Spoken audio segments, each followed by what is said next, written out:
Hello বন্ধুরা, good morning. সবাই কেমন আছো? আশা করি সবাই খুব ভালো আছো। এখন বাজে হচ্ছে সকাল 6:30। তো আজকের ব্লগটা এখান থেকে শুরু করছি।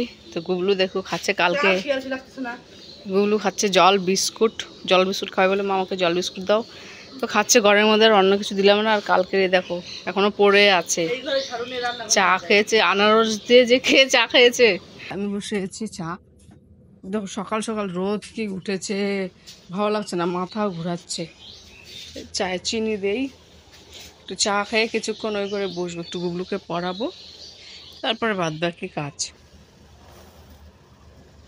রান্না হয়ে গেছে সকালবেলা, বাবা খেয়ে গেল, এই জন্য আজকে সকাল সকাল রান্না হয়েছে। যদিও আবার দুপুরের টাইমে করতে হবে, কাল অল্প করেই করা হয়েছে, কারণ হচ্ছে নষ্ট হয়ে যায় গরমের মধ্যে, না ভাত থাকে না, ভাত হচ্ছে নষ্ট হয়ে যায়, জল ছেড়ে দেয়, যার জন্য অল্প করেই রান্না করে দেওয়া হয়েছে বলে বাবাকে। আর 10টার দিকে 11টার দিকে আমরা একটু ভাত আছে, ওই ভাতটা খেয়ে নেবো, তারপর আবার 1টা-1:30টার সময় করে ভাত বসাবো। চাওয়া হয়ে গেছে, শুকিয়ে গেছে জলটা, দেখা যায়। হ্যাঁ হ্যাঁ,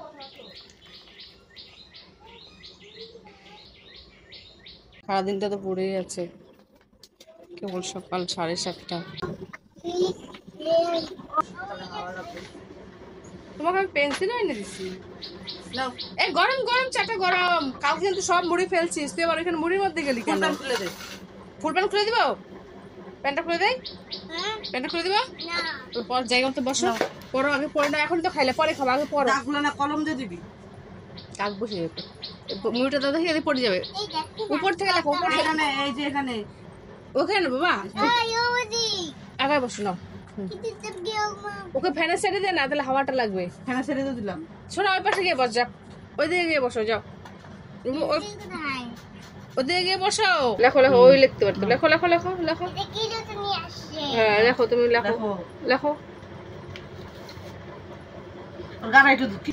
বাড়ির কাজকর্ম সেরে পিছনে এসে একটু বসলাম, থাকতে পারছি না, একটু কাজ করি আর এসে বসছি, একটু কাজ করি আর বসছি। এত গরম ভগবান, প্রচুর গরম পড়েছে, প্রচণ্ড গরম।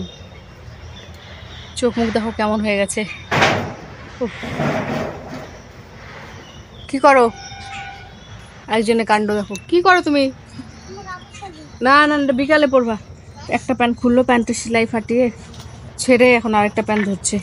বাবা এটা পারো না, বিকালে পরবা। বিকালে কি পরবা তুমি? তুমি এখন হাফ প্যান্ট পরো, যাও হাফ প্যান্টটা নিয়ে আসো।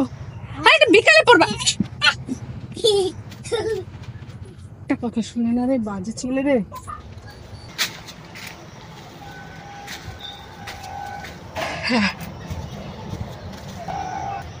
মুখ চোখ জ্বলে যাচ্ছে। গুলো যে কি হয়েছে না, কালকের থেকে ও মানে হাফ প্যান্ট পরতেই চায় না, ওর খালি ফুল প্যান্ট লাগে। কালকের থেকে বিকাল থেকে এই ঢংটা শুরু করেছে, বিকাল থেকে শুরু করেছে, ও হাফ প্যান্ট পরবে, হাফ প্যান্ট পরে না, ফুল প্যান্ট লাগে। তো একটু খেলাম, খেয়ে দিয়ে বসলাম। জঙ্গল, চারদিকে জঙ্গল, কিছু জঙ্গল পরিষ্কার করতে পারি না। সাপ আছে এখানে, যে সাপ বের হয়, তোমাদেরকে আগেও বলেছি, দেখিয়েছি যে সাপ বের হয়। সাপের জন্য না ভয় লাগে রাত্রেবেলা। তো মানে কি বলবো, এদিকে আসি লাইটটা জ্বালিয়ে, আর আমাদের পরপর লাইটটা হয়ে গেছে খারাপ, লাইট জ্বলে না। দেখো দেখো প্যান্ট পরে এলো, প্যান্টটা তো উল্টা পড়েছে, পাগল নাকি? উল্টা প্যান্ট পরলা তো, প্যান্ট পরে এলো, উল্টা প্যান্ট পরেছে। হ্যাঁ উঠে বসে থাকো, উঠে বসে থাকো, উঠে বসো, উঠে বসো, লাফালাফি করো না বাবা। কি রোদ তুমি দেখো না, মানুষের ঘর বাড়ি পাকা, ফ্যানে হাওয়া খাচ্ছে ঘরে বসে। আমাদের সেই ভাগ্যটাও নেই যে ফ্যানের নিচে বসে হাওয়া খাবো। টিনের ঘর তো এমনিতে টিন গরম হয়ে যায়, বুঝতে পারছো, টিনের চাল, টিনের বেড়া, এমনি গরম, ফ্যান চালিয়েও লাভ নেই, ফ্যানের হাওয়াও গরম। তো যাদের পাকা ঘর বাড়ি আছে, ছাদ আছে, সিলিং দেওয়া আছে, তাদের হয়তো অতটা গরম লাগে না। যাদের আবার কারো আবার, তো এখন তো সবার ঘরে ঘরে মোটামুটি এসি, তাদের তো ব্যাপারই আলাদা। যদিও গরম ভাবটা লাগে সেটা হচ্ছে বিকেলের দিকে, মানে সন্ধ্যার সময় শুরু হয় গরম ভাবটা নিতে। ফ্যান আছে তবুও ফ্যানের হাওয়া খেতে পারছি না। ফ্যানটা পরো ঠিকঠাক, একেই বলে কপাল।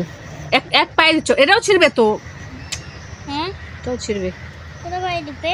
আর যে কত দেখতে হবে এই কষ্টের দিনগুলো, জানি না কবে ভগবান মুক্তি রাখাবে। কষ্ট করে করে জীবনটা গেল, আর হয়তো সারা জীবনই তাই যাবে। চলে আসো। মশাটাও হলুদ কালারের, মানে বছরে বছরে মশার কালারও চেঞ্জ হয়। এর আগের বছর ছিল সাদা রঙের মশা, আর এখনকার এই বছরের মশা হলুদ। তার আগের বছরে ছিল একদম কালো কুচকুচে। মানুষের যেরকম রং আছে, মশারও দেখি রং পাল্টে যাচ্ছে, কালো ফর্সা হলদে। খেলনাবাটি রেখে চলে গেল। ওই বাবা, এই কে হলো হাতে? চলে আসো চলে আসো, আমি ভালো ঠিক করে দেই, বলটা নিয়ে আসো। একটু হাওয়া দিলে মনে হয় কি জান চলে এলো, কত না শান্তি। তবু হাওয়াটা গরম।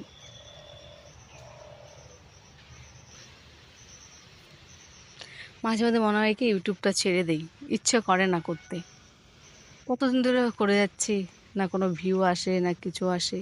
মানুষকে দেখি কত উল্টাপাল্টা জিনিস করে ভাইরাল হয়ে যাচ্ছে। আমরা একটু ভালোভাবে খেতে চাই, একটু ভালো কিছু দেখাতে চাই, পারি না, সেটা মানুষে পছন্দও করে না।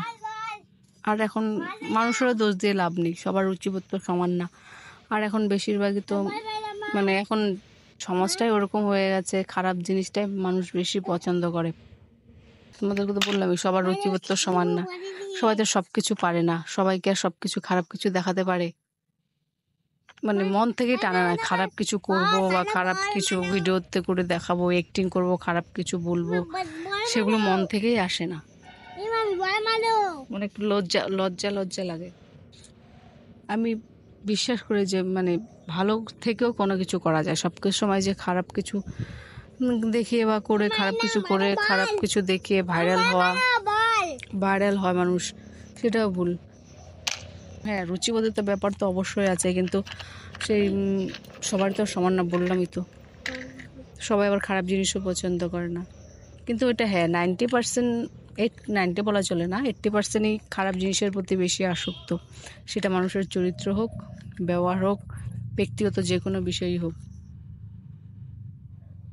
আজকে মানে বর্তমান সময়ে খারাপ চরিত্রের মানুষরাই বেশি, কি বলবার, সমাজে বেশি পরিচিতি মুখ, বেশি নামি দামি, তাদেরই বেশি সুনাম, খারাপ ব্যক্তিদেরই। সৎ ভালো মানুষদের সমাজের কোনো মূল্য নেই। এটাই বাস্তব, আরো দিনকে দিন হচ্ছেই। বসে আছে এখানে, কি করবো, ভালো লাগছে না, গরম। রোদটা একটু কমলে তারপরে আর বাদ বাকি কাজ, ঘর মুছবো, ঘর মুছে আবার কাপড় ভিজালাম, দুটা গুবলুর কাপড় আর কিছু কাপড় আছে, করার পরে যেতে পারছি না রোদের জন্য। তো রোদটা যদি একটু হালকা হয় তারপরে গিয়ে কেচে দিব। মার কাপড় ভেজানো, মার কাপড় আছে দুটো ভিজিয়ে রেখেছি।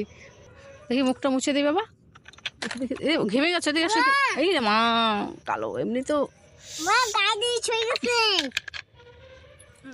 গুবলুর গায়ের রং কিন্তু কালো না। হ্যাঁ, গুবলুর গায়ের রং কিন্তু কালো না, ও সবসময় রোদে দৌড়াদৌড়ি খেলে, মানে ঘুরে, যার জন্য গায়ের রংটা দেখো কালচে হয়ে গেছে।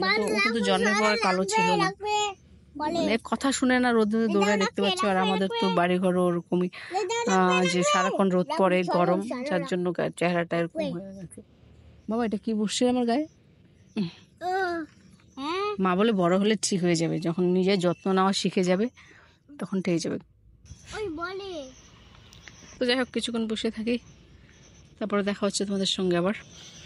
বাড়ির চারদিকে না, মানে এই ঘেরাটার চারদিকে দুধ কচুর গাছ লাগিয়ে দিয়েছে, দেখতে পাচ্ছ, এখানে ওইখানে চারদিকেই আছে দুধ কচুর গাছ, এদিকেও আছে। এই যে মানে কি বলবো, বাড়িতে সবজি না থাকলে যা উপকার করে এই কচু গাছই, মানে বলে বোঝাতে পারবো না। মানে যখন দেখি রান্নার কোনো সবজি নেই, এটা দিয়েই, এই কচু দিয়েই, মানে কচু গাছ দিয়ে হয়েছে, কচুর ডাঁটা চচ্চড়ি হয়ে যায়, এই কচুর পাতা বাটা হয়ে যায়, মানে কি বলবো, একদম মানে কি যে খায় এই কচু গাছ থেকে। হ্যাঁ, আর সবাই নিয়েও যায়, সেদিনই একজন নিয়ে গেল।